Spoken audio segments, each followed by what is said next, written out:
मैंने अपना मामला अल्लाह पे छोड़ दिया और तो मैं अपनी आंखों से नहीं ना देख सकती, मैं ही नहीं यकीन कर सकती, क्योंकि मेरा बेटा ना मेरी पूरी कायनात था, एक मेरा इकलौता बेटा था वो। शुरू अल्लाह के नाम से जो निहायत मेहरबान रहम करने वाला। अस्सलाम वालेकुम नाजरीन, आप देख रहे हैं मेरा यूट्यूब चैनल और मेरा नाम है मोहम्मद हारून।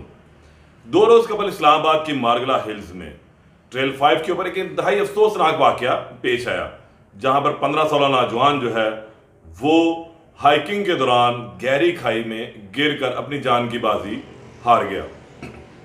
ये मामला था क्या, थोड़ा सा मैं इसको ब्रीफ कर दूं, उसके बाद मैं आपको इसके दीगर जो अहम अवामिल हैं उसकी तरफ लेकर जाऊंगा कि असल वाकया और असल हकायक क्या थे।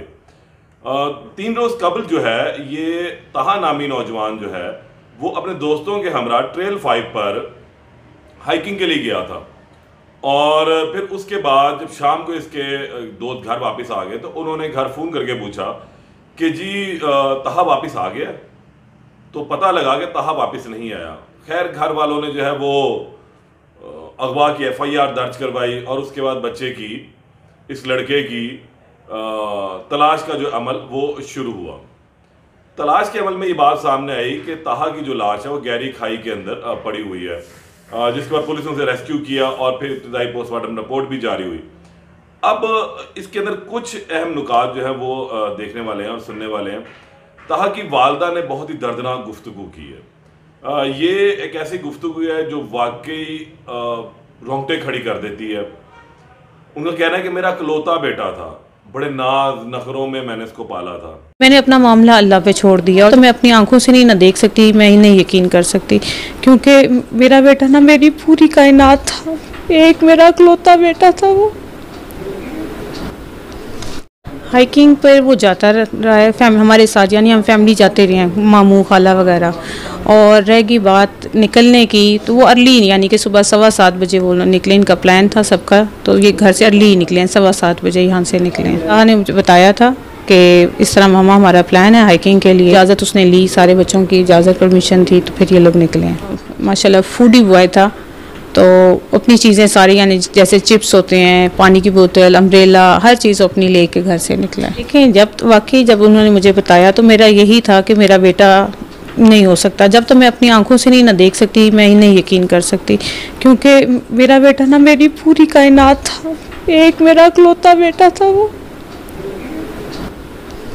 जहाँ उसकी डेड बॉडी मिली है मैं वहाँ गई नहीं हूँ, ठीक है, मैंने वो जगह खुद देखी नहीं है, ठीक है, पुलिस ही गई है, वही कर रहे हैं, सारे पॉइंट्स वही ले रहे हैं, तो ये अब वही बेहतर बता सकते हैं। मैंने अपना मामला अल्लाह पे छोड़ दिया और जो डिपार्टमेंट अपने थ्रू, यानी जो लोग पुलिस वाले थे जो उसको देख रहे थे, सारी जगह का मुआयना उन्होंने किया। जारी बात है 8 बजे सुबह से लेके शाम 6 बजे तक उन्होंने पहले टाइम लिया फोरेंसिक के लिए, ये वो शायद उन्होंने इकट्ठे किए, वो उन केसेस वो डील करते हैं, तो वो अपने देख रहे हैं कि केस की क्या सूरत हाल है। बस मैंने अल्लाह पे और उन पे छोड़ा हुआ है कि वो जो करें उसकी ट्रू पिक्चर होनी चाहिए, मुझे और मेरे बेटे को बस इंसाफ मिलना चाहिए। तहा की मौत वाकया कैसे हुई है, तहा के दोस्तों का इसमें क्या रोल है?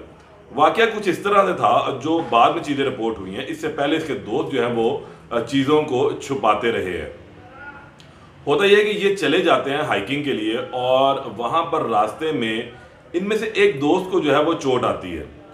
वो ऊपर रेंजर्स की चौकी पर जाता है और ये 5 दोस्त थे उस वक्त, टोटल ये 6 थे, और जिस वक्त ये रेंजर्स की चौकी पर पहुंचते हैं तो ये 5 थे।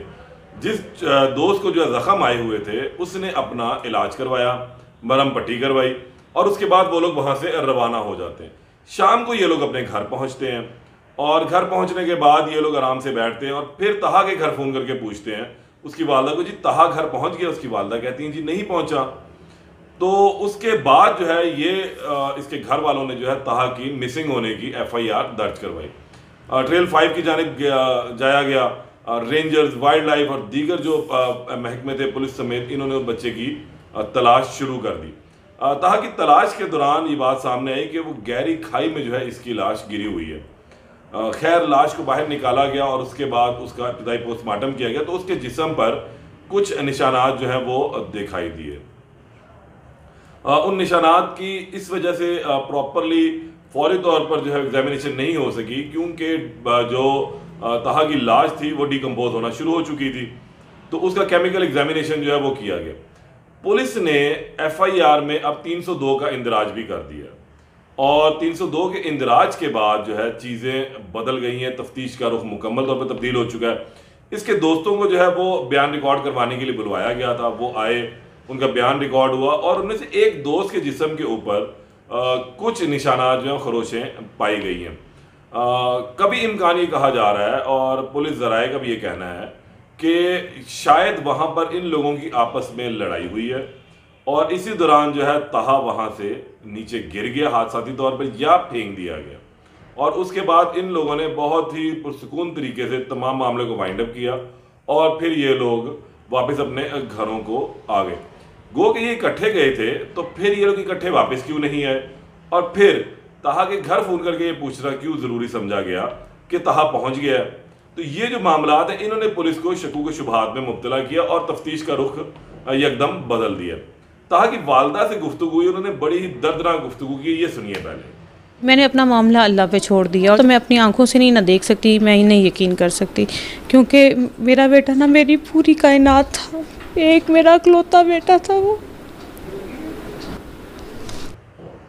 ताहा की वालदा की आपने गुफ्तगू सुनी कि वो उनका ये कहना है कि मेरा इकलौता बेटा था, नाज नखरों में पला हुआ था, जाने से पहले वो बता कर गया और उनका ये भी कहना था कि उसने अपने ईद के कपड़े जो हैं पहले से ही तैयार करके रखे हुए थे अपनी वार्डरोब में कि वो ईद वाले दिन पहनेगा। एक माँ के लिए बहुत ही कर्ब के लम्हात हैं कि वो ये जो आने वाली ईद है 15-20 दिन के बाद अपने बेटे के बगैर गुजारेगी। अकेलौता बेटा था इनका, अकेला अकेला, इनकी कोई औलाद नहीं है, बहुत ही अच्छा और नफीस घराना है।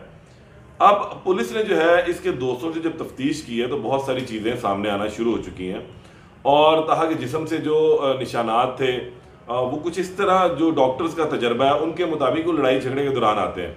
तो हम उनका ये कहना था कि मुमकिन तौर पर ऐसा भी हो सकता है कि शायद कहीं झाड़ियों से गुजरते हुए, हाइकिंग करते हुए भी ये निशानात लग गए हों, लेकिन इसके भी कभी इम्कानात हैं, लेकिन उतने ही कभी हैं जितने लड़ाई झगड़े के कभी इम्कानात हैं। लेकिन अब जो पोस्टमार्टम रिपोर्ट आएगी तो उसमें ये बातें सामने होंगी। लेकिन ये बात अभी किसी हद तक जो इसके दोस्त हैं उनके बयानात की रोशनी में जो है वो आ रही है कि इन्होंने वो बातें छुपाई क्यों। ताहा का सामान जो है वो भी ताहा की जगह से नहीं मिला, यानी कि वो फिर ताहा का सामान ताहा के पास होना चाहिए था, वो इधर उधर क्यों से मिला। और फिर इसका मोबाइल फ़ोन किधर था, वो भी एक अहम सवाल था, वो भी ताहा की बॉडी के साथ नहीं मिला बल्कि वो वापस घर से ही मिला। मोबाइल फ़ोन क्यों छोड़ कर गया था, ये भी एक अहम सवाल है। अब इसके घर वालों ने जो है ये कहा है कि हमने तो अपना मामला अल्लाह पर छोड़ दिया है, अल्लाह बेहतर जानता है, पुलिस तफ्तीश अपनी कर रही है और वो चाहते हैं कि बस इन्हें इंसाफ मिले। वो किसी के बच्चे को नाजायज़ जो है इसमें रगड़ना नहीं चाहते इस केस में, लेकिन अगर वाकई ऐसा हुआ तो फिर ये बच्चे जो हैं वो बराबर के गुनाहगार हैं कि उन्होंने इस बच्चों की लड़ाई को इतना बड़ा जो है वो क्यों कर दिया और इस मामले को जो है वो ख़त्म कर देना चाहिए था। और फिर उन्होंने झूठ क्यों बोला। मुमकिन तौर पर मुमकिन है कि ताहा की जो जान बचाई जाती, लेकिन ये फौरी तौर पर बता देते और वो जिंदा होता। बहुत सारे सवाल जो हैं वो अभी उठ रहे हैं, लेकिन अब ताहा तो इस दुनिया से चला गया है और वो इंसाफ का मतगाजी है कि इंसाफ उसको मिले। तो अब हम यही दुआ कर सकते हैं कि अल्लाह ताला ताहा के वालिदैन को जो है वो सब्र जमील अता करे और पुलिस को अपनी तमाम तर वसाइल को बरूकार लाते हुए इस अंधे कत्ल का जो है वो सुराग लगाए और अगर वाकई ही कोई कल्प्रेट है तो उसे सज़ा दिलवाई जाए और अगर हादसाती मौत थी तो फिर जो अल्लाह पाक की मर्जी। इस केस में मजीद जो अपडेट होती है उससे आपको दोबारा आगाह करूँगा। तब तक के लिए इजाज़त दें, अल्लाह ने के बाद।